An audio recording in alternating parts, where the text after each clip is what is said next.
Right, Abdi, this is your news.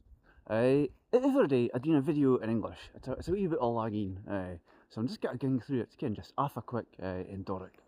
You ken this, if you, do you ken about Liberation Scotland and are saying about sort of Scotland having been colonised by England? It's worth having a read of it they're saying. But ken this, you can look at colonial things in many different ways. And if you look at 100 year afore Union of Parliaments, it was a wee bit different. Minin richts were gien a Scottish aristocracy. It was that mining, all that technology that was being done for Scotland to England that kick-started the Industrial Revolution. After the Union of Parliament, thousands of Scots folk gaed to England.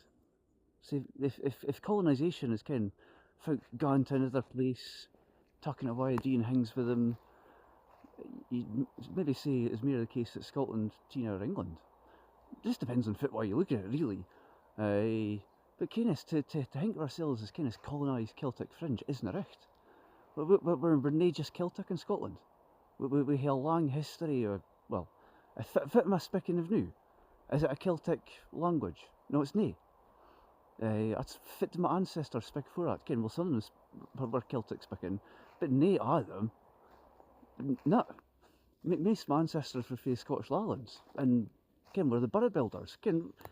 And aye, it's just so the colonial lens, it's maybe just nae the best way to look at things. Fit the Scotland export, technology, wise the doing things, fairer society. That's fit we're doing now.